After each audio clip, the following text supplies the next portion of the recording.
оғози соли 2024 барои бархе аз федератсияҳои варзишии Тоҷикистон бо барор омад. дар қатори пирӯзии футболбозони тоҷик ва дастоварди беназири онҳо таҷмаф низ бо баргузор намудани як чорабинии муҳташам беҳтаринҳои солро аз Федератсияи санъати муҳорибаҳои омехтаи ғайрикасбӣ қадрдонӣ намуд. Федератсияи мазкур яке аз беҳтаринҳо дар кишвар ба ҳисоб меравад.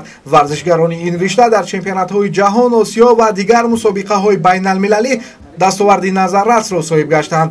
аз чемпионати осиё байни наврасон ва ҷавонон дастпарварони федератсия медалҳои тилло, нуқра ва биринҷиро ба даст оварданд. дар соли 2023 тарбиятгирандагони федератсияи таҷмаф дар маҷмӯъ соҳиби 48 медал, аз ҷумла 18 тилло, 14 нуқра ва 16 биринҷӣ гардиданд ки ин дастоварди бисёр ҳам назаррас дар соҳаи варзиши кишвар маҳсуб меёбад. ҳамасола Федератсияи санъати муҳорибаҳои омехтаи ғайрикасбӣ бо роҳандозии чунин як шорабинии сатҳи баланд беҳтаринҳои солро муайян ва қадрдонӣ менамояд. дар маросими ҷоизасупории беҳтаринҳои соли 2023 раиси Федератсияи санъати муҳорибаҳои омехтаи Тоҷикистон, масъулини соҳаи варзиши кишвар, собиқадорон, парчамбардорон ва дигар нафарони муаззаф иштирок доштанд. дар ин чорабинӣ ба беҳтаринҳои соли 2023 ва як қатор варзишгарон ки дар ин ҷода фаъолияти хуб нишон доданд бо унвонҳои варзишӣ қадрдонӣ шуданд. ба Иброҳим Раҳимзода, Одина Назаров, Лутфулло Соҳибназаров, Лоиқ Икромов, Умар Сафаров ва Сайвалӣ Камолов унвони устоди варзиши ҷумҳурии Тоҷикистон оид ба санъати муҳорибаҳои омехтаи ғайрикасбӣ дода шуд. Воҳид Зоҳизода унвони устоди варзиши дараҷаи байналмилалиро соҳиб гардид. Унвони устоди шоистаи варзиши ҷумҳурии Тоҷикистонро Отабек Раҷабов ба даст овард.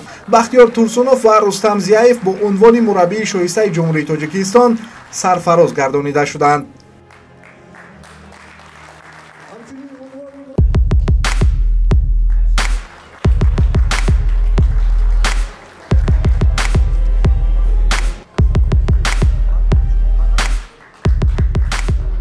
ҳамчунин аз ҷониби раиси федератсия Даврон Ҷураев ба ғолибон ва ҷоизадорони чемпионати ҷаҳон мукофотҳои пулӣ тақдим гардид. ҳамзамон як қатор нафарони муаззаф аз рӯи номинатсияҳои беҳтаринҳои соли 2023 қадрдонӣ шуданд.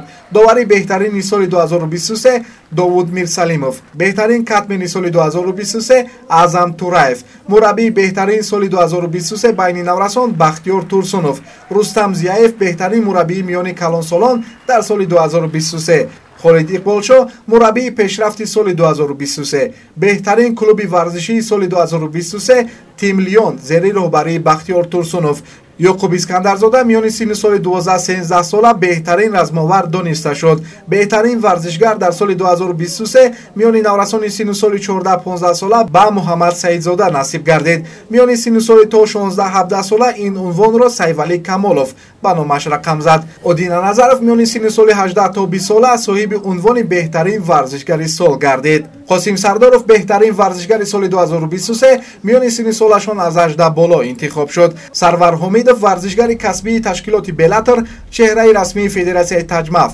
дар соли 2023. Салому алайкум ба меҳмонон, дӯстон ва иштирокчиёни таҷмаф Awards 2023.